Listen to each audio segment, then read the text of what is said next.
30 जनवरी 1948 को हिंदू महासभा के कार्यकर्ता और आरएसएस के पूर्व स्वयंसेवक नाथूराम विनायक गोडसे नारायण आप्टे के साथ मिलकर गांधी को पॉइंट ब्लैंक रेंज से गोली मार देते हैं, जहां गांधी की मौके पर ही मौत हो जाती है। इसके बाद आप्टे वहां से निकलने में सफल हो जाते हैं, लेकिन नाथूराम गोडसे खुद को पुलिस के हवाले कर देते हैं। बट कहानी यहां पर खत्म नहीं होती। जैसे ये जानकारी सार्वजनिक होती है कि गोडसे चित्पावन ब्राह्मण समुदाय से आते हैं, अहिंसा के नाम पर अपनी दुकान खोलने वाले अहिंसावादी कार्यकर्ताओं द्वारा चित्पावन ब्राह्मणों का जनसंहार करना शुरू कर दिया जाता है, जिसमें करीब 5000 से भी ज्यादा ब्राह्मणों का जनसंहार किया गया था। लेकिन क्यों? नाथूराम गोडसे के कारण पूरे समुदाय पर हमला क्यों किया गया? आखिर क्यों देश में हुए इतने बड़े जनसंहार की खबरों को भारतीय मीडिया में नहीं आने दिया गया? आखिर कौन था वो जिसके इशारे पर इतने बड़े जनसंहार को अंजाम दिया जा रहा था? तो आज के वीडियो को अंत तक जरूर देखिएगा, क्योंकि आज के वीडियो में इन सभी सवालों की अनबॉक्सिंग सच्चाई से पर्दा उठने वाला है। तो चलिए शुरू करते हैं द फर्स्ट ब्राह्मण जेनोसाइड की अनबॉक्सिंग सच्चाई।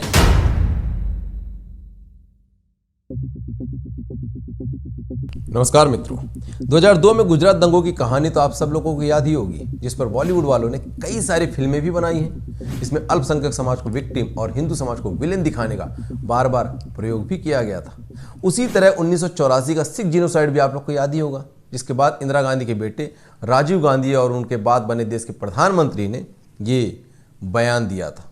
जब इंदिरा जी की हत्या हुई थी, लोगों को लगा कि भारत हिल रहा है, लेकिन जब भी कोई बड़ा पेड़ गिरता है तो धरती थोड़ी हिलती है। उनका यह बयान इतना समझाने के लिए काफी है कि इंसानियत को लेकर अहिंसा के पुजारियों वाली पार्टी की नीयत कैसी रही है और किस तरीके से इन्होंने सुख दुख में साथ देने वाली जनता को समय समय पर अपनी राजनीति फायदे के लिए काल के गाल में उतार दिया है।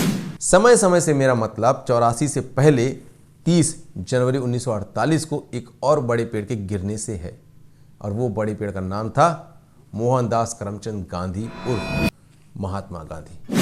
हिंदू महासभा के कार्यकर्ता और आरएसएस के पूर्व स्वयंसेवक नाथूराम विनायक गोडसे नारायण आप्टे के साथ मिलकर गांधी को पॉइंट ब्लैंक रेंज से गोली मार देते हैं, जहां गांधी की मौके पर ही मौत हो जाती है। जिसके बाद आप्टे वहां से निकलने में सफल हो जाते हैं, लेकिन नाथूराम गोडसे खुद को पुलिस के हवाले कर देते हैं। उस समय ना तो इंटरनेट था और ना ही सोशल मीडिया, लेकिन 4 घंटे के अंदर पूरे देश में ये खबर आग की तरह फैल जाती है कि एक चित्पावन ब्राह्मण नाथूराम गोडसे ने गांधी को गोली मार दी। 30 जनवरी 1948 को जैसे ही गांधी जी की मौत की खबर और उनको मारने वाले के नाम के साथ उसकी जाति का पता चलता है, अहिंसा के नाम पर अपनी दुकान खोलने वाले अहिंसावादी कार्यकर्ताओं को आदेश मिल जाता है कि बड़ा पेड़ गिर गया है, धरती हिलनी चाहिए। और फिर 31 जनवरी से पुणे में ब्राह्मणों के खिलाफ अहिंसा के पुजारियों का हिंसात्मक नंगा नाच शुरू हो जाता है, और ये करीब 31 जनवरी से लेकर 3 फरवरी तक चलता है, जहां पर करीब 5000 से भी ज्यादा ब्राह्मणों, आरएसएस और हिंदू महासभा के कार्यकर्ताओं का जनसंहार किया जाता है। धीरे धीरे ये आग सांगली, कोल्हापुर, सतारा से होते हुए भारत के कई हिस्सों में पहुंच जाता है। हजारों लोगों का काम तमाम करके उनकी औरतों की अस्मिता को तार तार किया जाता है, बच्चों को मारा जाता है, दुकानें जलाई जाती हैं। और ये सब मैं नहीं कह रहा हूँ, ये मीडिया रिपोर्ट और अखबारें कह रही हैं, जिसमें से ज़्यादातर विदेशी अखबार हैं, क्योंकि देसी अखबार कहेंगे तो आप उन्हें गोदी मीडिया कह दोगे।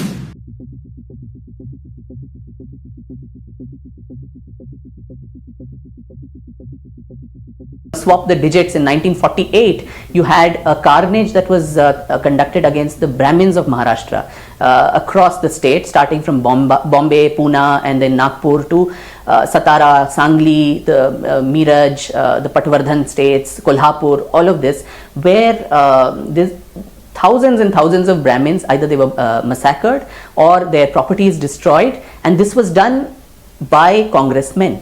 एडवोकेट पीएल ईमानदार विक्रम संवत के सावरकर खंड में लिखते हैं कि चित्पावन ब्राह्मणों के नरसंहार का प्राथमिक कारण नाथूराम गोडसे थे, क्योंकि उन्होंने गांधी को मारा था। लेकिन महाराष्ट्र के दक्षिण जिलों में रहने वाले मेरे कुछ करीबी रिश्तेदारों को इस हिंसा का शिकार सिर्फ इसलिए बनाया गया क्योंकि वे महाराष्ट्रियन चित्पावन ब्राह्मण थे।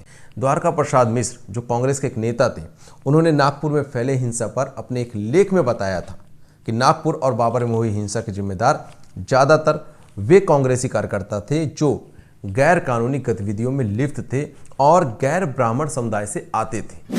ब्राह्मणों या फिर हिंदुओं के खिलाफ मीडिया द्वारा किए जाने वाला भेदभाव आज की घटना नहीं है। जब चित्पावन ब्राह्मणों का नरसंहार किया जा रहा था, उस समय भी किसी भी प्रमुख भारतीय मीडिया पोर्टल ने इसे कवर नहीं किया था। इस घटना की खबर कई विदेशी अखबारों में छापी गई, लेकिन भारतीय मीडिया, जो शायद उस समय पर कांग्रेस सरकार के कहने पर चल रही थी, इसका जिक्र भी नहीं करती है। लेकिन ब्रिटिश पत्रकार मॉरिन पैटरसन, जो भारत में गांधी की मृत्यु के बाद परिणामों का शोध करने आई, उन्होंने 1948 में महाराष्ट्र के ब्राह्मणों के खिलाफ हुई हिंसा के बारे में लिखा।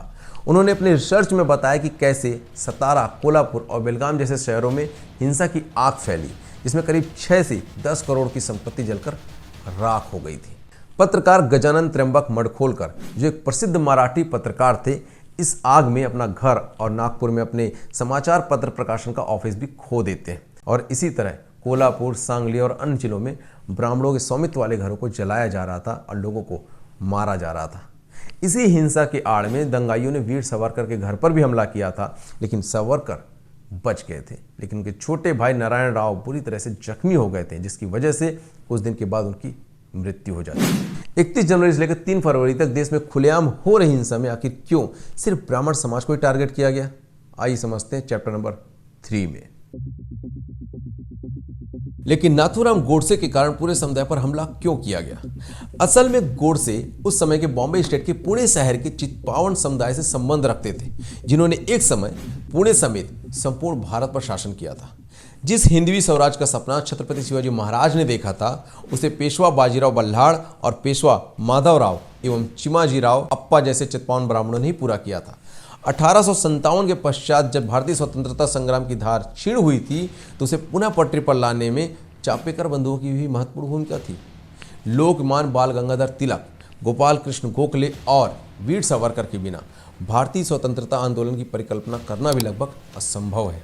और ये सब उसी चित्पावन कम्युनिटी से आते थे, जिसे ब्रिटिश सरकार इतना खतरनाक मानती थी कि चित्पावन ब्राह्मणों को जिस नाम से बुलाया जाता था, कोणकस्थ ब्राह्मण, अंग्रेज उस नाम को छोटा करके कोबरा कम्युनिटी बुलाया करते थे। अंग्रेज अक्सर ब्राह्मणों को बदनाम करने वाले टूलकिट चलाते रहते थे। जैसे मैक्स मुलर ने मनुस्मृति के श्लोकों का अर्थ बदलकर उसे दलित और नारी विरोधी बना दिया था, जिसके कारण पूरा हिंदू समाज ब्राह्मणवाद, दलितवाद, जातिवाद, छुआछूत के दलदल में फंसता चला गया और आज भी उस दलदल से वापस नहीं निकल पाया है।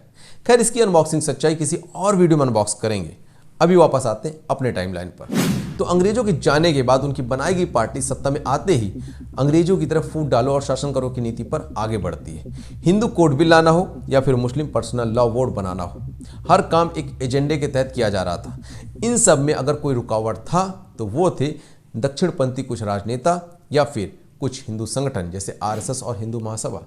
इसलिए इनको रास्ते से हटाने के लिए सत्ता पार्टी को जिस मौके की तलाश थी, वो मोहनदास करमचंद गांधी की हत्या के बाद मिल जाता है। मोहनदास करमचंद गांधी की हत्या का प्रभाव ऐसा पड़ता है कि स्वतंत्र भारत का पहला सुनियोजित नरसंहार प्रारंभ हो जाता है, जिसमें निशाने पर सिर्फ और सिर्फ चित्पावन ब्राह्मण ही नहीं बल्कि पूरा ब्राह्मण समुदाय, आरएसएस और हिंदू महासभा संगठन के कार्यकर्ता भी थे। सिर्फ बॉम्बे स्टेट ही नहीं बल्कि पूरे देश भर में हिंदुओं, खासकर ब्राह्मणों के खिलाफ नफरत का माहौल बनाया गया। जब विदेशी मीडिया द हिंदुस्तान टाइम्स ऐसी फोटो छापे जिसकी हेडलाइंस में मारने वाले का नाम नहीं बल्कि उसका धर्म लिखा जाए, तो आप समझ सकते हैं कि हिंदुओं, विशेषकर कि ब्राह्मणों के विरुद्ध घृणा किस स्तर तक थी।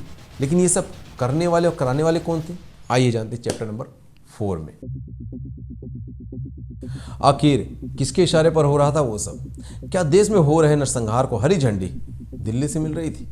मैं यहाँ पर किसी पर आरोप नहीं लगा रहा हूँ, ना ही किसी का नाम ले रहा हूँ, बस कुछ फैक्ट के साथ कुछ सवाल सामने रख रहा हूँ।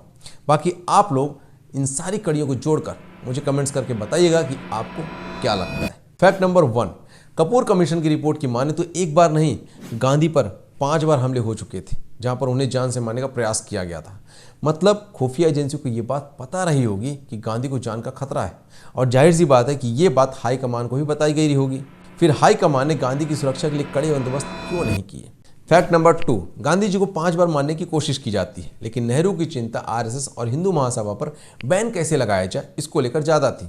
इस आर्टिकल को देखकर आप समझ जाएंगे, इसमें नेहरू की वो 5 चिट्ठियों का जिक्र है जो उन्होंने राज्यों के मुख्यमंत्री, गृह मंत्री और खुफिया एजेंसियों को लिखा था, जिसमें नेहरू की चिंता गांधी जी की सुरक्षा से ज्यादा आरएसएस और हिंदू महासभा को लेकर थी, क्योंकि आरएसएस और हिंदू महासभा जैसे संगठनों के कारण हिंदू एकता मूवमेंट तेजी से बढ़ रहा था। फैक्ट नंबर 3, मनोहर मलगोनकर अपनी किताब the man who killed Gandhi में लिखते हैं कि कैसे बाबा साहब अम्बेडकर ने उन्हें बताया था कि गांधी जी की हत्या के बाद वीर सावरकर के खिलाफ सबूत न होने के बावजूद भी नेहरू चाहते थे कि वीर सावरकर की गिरफ्तारी हो। फैक्ट नंबर 4, उस समय के वरिष्ठ पत्रकार कुलदीप नैयर अपनी किताब में लिखते हैं कि जब वो वहां पर पहुंचे तो वहां कोई सिक्योरिटी नहीं थी।